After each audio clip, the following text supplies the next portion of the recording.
네, 선관위 국조특위 여당 간사 맡고 계십니다. 더불어민주당 윤건영 의원님 스튜디오 나와 계신데요. 어제 정말 고생 많이 하셨다는 말씀 먼저 드려야 될 것 같습니다. 어서 오십시오. 네, 구로울의 윤건영입니다. 네, 모든 뉴스에 의원님 사진이 대문짝만하게 예, 윤상현 위원장 바로 옆에 계시던데요. 어제 일단 고생 많으셨습니다. 네, 예, 두 군데 다녀오신 거죠? 송파선관위하고 올공. 네. 일단 하나하나 좀 여쭤봐야 네. 될 것 같은데요. 현장에 도착하니 일감이 어떠셨습니까? 대한민국 아닌 것 같았어요. 에? 그러니까 뭐 정말 현재 상황에 어울리지 않는 구호들이 남발하고 깃발 들고 막 다니시는 분들, 질서가 없어요. 일단 질서가 없고, 그리고 문이란 문은 다 텐트를 치고 1인용 텐트를 치고 거기서 숙식 같은 걸 하시면서 막고 있는 것 같고. 숙식이요. 네, 뭐 물론 뭐 드시는 건 못 봤습니다만 거의 24시간을 그 앞에서 막고 계신 것 같고, 그리고 깃발 들고 올공 앞을 막 다녀요. 그리고 막 구호를 외쳐요. 네. 근데 구호가 대한민국 특검 못 믿겠다, 한미 공조 수사해라, 황교안을 뭐 하자, 뭐 윤석열은 죄 없다, 계엄은 정당하다, 뭐 이런 구호들이 난무해요. 그래서 야, 이게 뭐지? 이게 대한민국 맞아? 예. 현재 시점? 예. 그런 생각을 많이 했었습니다. 무법천지다. 일단. 그렇죠. 예, 네, 무법천지다. 네. 그리고 사실은 그 국민들 상식이 있는 국민들이 납득하기 어려운 구호를 제기하면서 그렇죠. 일종의 이제 그 지역을 장악하고 있는 무리 이렇게 그렇죠. 표현해야 되겠습니까? 예. 황당무계한 일이 거기는 벌어지고 있다 이렇게 말씀을 좀 드려야 될 것 같은데요. 그리고 MBC 카메라에 포착된 거 보니까 막 욕하고 중국인 뭐 이런 얘기도 하고 그건 다반사예요. 한국 경찰에 다반사? 대해서 중국 공안이지 뭐 이런 게 또 다반사고, 예. 경찰한테 시비 걸고 예. 다반사예요. 예. 이제 매우 심각한 상황인 건데 이제 그 중에서도 제일 놀라웠던 현장 조사로 새롭게 밝혀낸 사실들이 좀 있는 것 같습니다.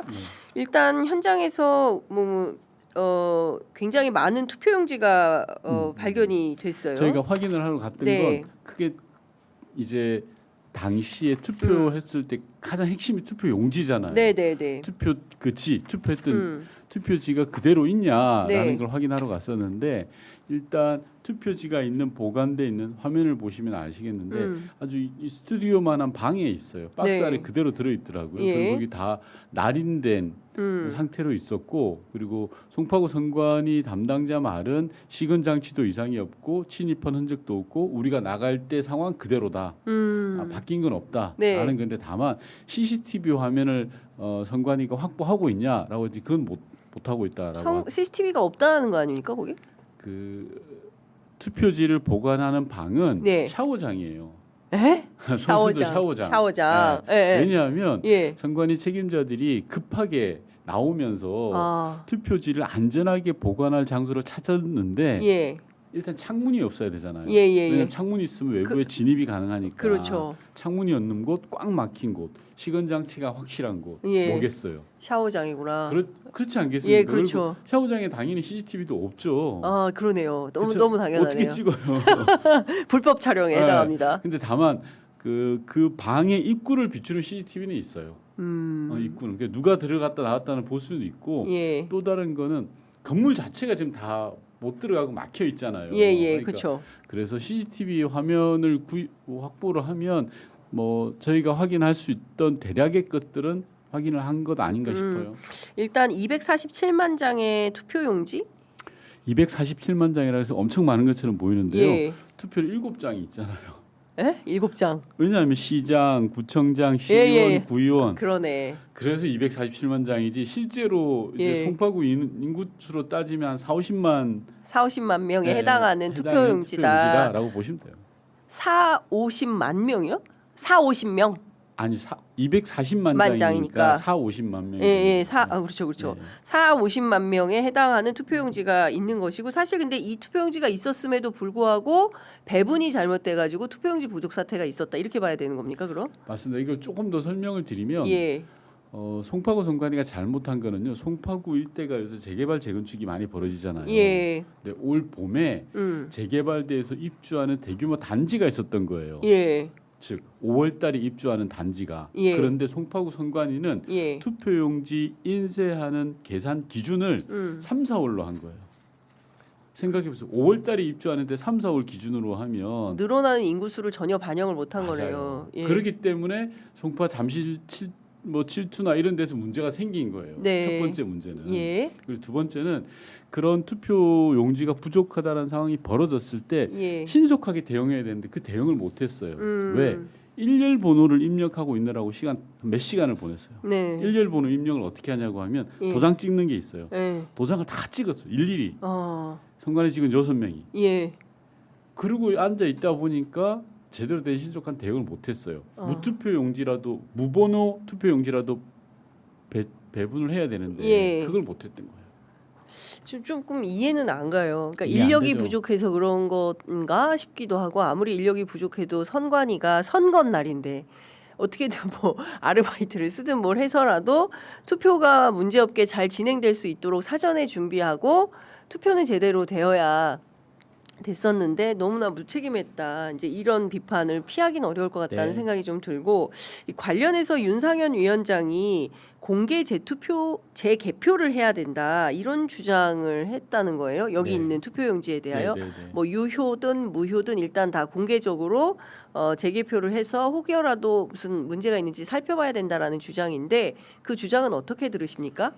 저는 필요하다면 충분히 검토할 수 있어요. 왜냐하면 지금 많은 분들이 네, 이게 이 송파구 투표함 네. 투표지에 대해서 의구심을 갖고 있잖아요. 그럼 그건 깔끔하게 해소하는 게 맞거든요. 그래서 수개표를 하자 아예 다시 한번. 그래서 선거 부정이 있었던 건 아니고 선거 부실이 있었던 거고 그 부실의 원인은 여차저차하다라는 걸 규명하자라는 거거든요. 저는 충분히 할 수 있다고 봅니다. 다만 그렇게 하면 상당한 비용이 들어요. 그렇지 않겠습니까? 그렇죠. 앞서 말씀드렸던 240만 장을 다시 수개표를 해야 되니까 예, 그 비용을 들여서라도 할 건지에 대해서는 여야가 진지하게 고민할 필요가 있고 선관위하고도 의견을 조율할 필요가 있다고 생각합니다. 네.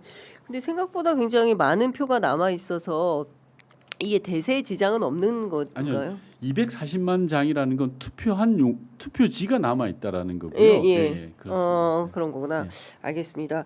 어찌됐든 지금 현장 조사로 그동안 알지 못했던 새로운 사실들을 몇 가지 확인할 수 있었고 네. 필요에 따라서 돈이 들지라도 뭔가 전 국민이 다 깨끗하게 서로 승복하고 더 그쵸. 이상 올공에 저렇게 남아 있지 않도록 하기 위해서는 공개 재개표를 좀 할 수개표를 할 필요가 있겠다. 근데 그거 해도 저는 그분들은 뭐 안 물론 떠나요? 안 떠날 것 같죠. 근데 40분 가면. 만에 다시 또 다쳤어요. 의원님들 네. 오시고 돌아가신 다음에 다시 또 도로 올공은 계속 닫혀 있는 건데 이거 해결을 해야 되지 않겠습니까? 해결을 해야죠. 앞서도 말씀하셨지만 무질서, 무법 거의 뭐 세상에 그런 세상이 없는 그런 상황인데 그건 좀 경찰력들을 동원해서라도 처리를 해야 된다고 생각을 하는데요. 어려움이 이겁니다. 이게 집회가 아니에요. 왜냐하면 집회를 개최하는 주간 단체가 있고 대표가 있잖아요. 그렇죠. 근데 이분들은 그게 아니라 3, 4, 5 개별적으로 다 모인 사람들이에요. 대표자가 없어요. 대화의 창구도 없어요. 그 황교안 대표가 있다면서요? 황교안도 개별적으로 온 거죠. 아, 황교안 씨가 예, 집회를 준비하고 개최하는 주최자가 아니에요. 그러니까 경찰의 어려움도 있어요, 사실은. 예, 왜냐하면 집회여야지 예, 적법한 절차에 따라서 집회를 해산할 수가 있거든요. 예. 경고를 3번 한다든지 음흠. 대표자한테 뭐 하는 예. 조치들이 있어요. 예. 그걸 못 하죠 지금. 그러면은 어떻게 해야 됩니까? 거기 해법이 뭐가 개별적으로 가서 한 분 한 분 설득해서 아닙니다. 그렇게 할 수는 없고요. 경찰이 어제 저희 국회 국정조사 특위가 들어갈 수 있었던 것도 국회에 공문을 달라고 했어요. 적법한 절차를 진행하는 데 있어서의 경찰에 협조 공문을 주면 네, 경찰이 나서겠다라는 거였거든요. 그래서 저희가 여야가 의논을 해서 네. 공문을 요청했어요. 예. 그래서 경찰 경력이 동원돼서 진입로를 만들고 안에 들어갈 수 있었던 거거든요. 그러니까 체육회라든지 관련돼 있는 기관들에서 네. 이 부분을 해결해 달라라는 적극적 요청을 해야 될 것 같고요. 우선 예, 그게 설사 없더라도 이런 무법천지인 거에 대해서 경찰이 좀 더 적극적으로 나설 필요는 있겠다라는 말씀드립니다. 근데 지금 체육단체의 피해는 계속되고 있는 거고 맞습니다. 업무방해 또한 계속되고 있는 거 아니겠습니까? 네. 우리 선수들이 피해를 고스란히 입고 있는 것인데 공공을 담당하고 있는 경찰이나 그리고 정부 당국에서 이걸 계속 무슨 표현해야 될까요? 그 관리가 안 되는 채로 무법천지인 상태로 그냥 두는 것은 공권력이 너무나 무기력한 거 아니냐라는 비판도 있습니다. 맞습니다. 기강을 세울 때는 국가가 기강을 세워야 됩니다. 네. 정부 공권력이 그러려고 하고 있는 거거든요. 네. 공권력은 국민이 국가에게 대신 권한을 위임한 거잖아요. 그렇습니다. 추상 같을 땐 추상 같아야 됩니다. 예, 어떤 추상 같은 위험으로 네. 공권력이 살아있음을 보여주는 징자가 바로 올공이어야 된다라는 맞습니다. 국민적 비판이 있는데 협조 공문이나 이런 거 없이 예. 경찰이 판단해서 이거는 국가의 질서를 무너뜨린다라고 생각하면 나서야죠. 네. 그런데 그 집회 탓, 예산 탓, 선관위가 이걸 해결을 못하고 계속 남탓 행동을 하고 있어요. 네. 이거는 치유가 안 되는 수준인 것 같다라는 생각도 드는데 의원님 어떻게 보십니까? 어렵죠. 수십 년 동안 63년도에 선관위가 만들어지고 지금 50년 이상의 시간을 네. 그렇게 살아온 조직이잖아요. 그래서 저는 계속 말씀드리지만 해체 수준으로 가야 된다고 봐요. 이번 기회에 예. 그 해체 수준으로 가서 선관위에 대한 크게 한 세 가지를 들 수가 있는데 첫 예. 번째는 상시적인 관리 감독, 감찰, 감사 이게 될 수 있도록 해야 돼요. 네. 그리고 두 번째는 선관위 조직을 확 바꿔야 돼요. 음흠. 비상근 조직으로 인해서 지금 위원장 선거관리위원회 위원장들은 다 본업이 있잖아요. 네, 네. 판사들이 하시면서 부캐잖아요. 이거는 일종의 그렇죠. 위원회 구성하는 위원들도 마찬가지예요. 이런 구조를 바꿔야 되고 세 번째는 선관위 사무처를 개혁해야 돼요. 네. 선관위 사무처가 갖고 있는 그런 관료주의적 무사안이란 그런 것들을 개혁해나가는 세 가지 축이 네. 저는 동시에 돼야 된다고 생각합니다. 예, 저 어제 NBS 조사 보고 깜짝 놀랐는데요.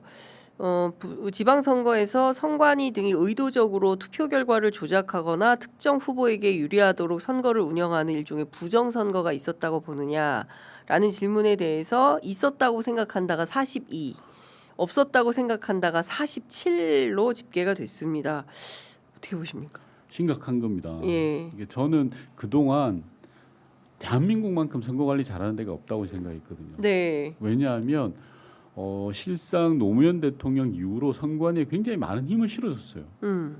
그래서 사전투표 제도라든지 전산 이런 것들에 대해서 많은 지원을 했단 말이에요. 조직도 많이 늘려주고요. 예산도 많이 늘려줬어요. 그런데 이번 투표용지 부족 참사로 인해서 국민의 신뢰가 한 번에 그냥 무너져 버렸어요. 근데 이게 갑자기 생긴 일이 아니에요. 생각해 그렇죠. 보시면 2020년 이후에 속구리 투표라든지 선관위 직원들의 인사 참사라든지 예. 인사 채용 비리라든지 이런 게 켜켜이 쌓이다가 올해 드디어 터져버린 거거든요. 그래서 이 부분 앞서 말씀드린 것처럼 국민의 인식들이 그렇게 굳어지기 전에 네. 확실하게 저는 손을 봐야 된다고 보는 거예요. 예, 그 말씀 주신 대로 이번에 이제 국정조사 이후에 특검도 필요하다라는 네. 인식을 여야가 함께 하고 있는 거죠. 그러면 국정조사에서 뭐 조사는 한계가 있으니까 이 조사 이후에 특검을 통해서 꼭 밝혀내야 될 것도 이미 또 상당 부분 나온 것도 있긴 합니다만 어떻게 해서 누구를 처벌하기 위한 특검이 필요하다고 보십니까? 저는 국정조사와 함께 가야 될 게 제도 개혁이라고 봐요. 예, 특검과 함께 가야 될 게. 특검, 네, 특검은 말씀드렸던 것처럼 투표용지 부족 사태에 출발되는 지점들이 어디에 있었냐. 즉 투표용지 생각해 보세요. 투표할 사람이 국민 전체가 100이라면 투표용지 100장 만드는 게 맞잖아요. 그렇죠. 근데 그걸 왜 50%를 만들어요? 부정선거 때문에 그렇다는 것도 말이 안 있고, 되잖아요, 투표용지를 아껴야 된다. 돈 그 몇 푼 아낀다. 제가 말씀드리지만 그렇게 아낀 게 서울에서만 1억 7천 정도예요. 예. 그래서 투표용지 부족 사태의 실체적 진실을 밝히는 게 특검에 해야 돼요. 다만 그 투표용지 그걸로만 갈 수는 없으니 제도 개혁과 관련해 저희 민주당은 제도개혁 TF가 있거든요. 이 네. 제도개혁 TF에서 앞서 말씀드렸던 선거관리위원회 개혁 방안들을 만들어서 구조적으로 다시는 일이 발생되지 않도록 바꾸는 작업이 필요했다고 생각합니다. 앞으로 가야 할 길이 상당히 멀다라는 생각이 좀 듭니다.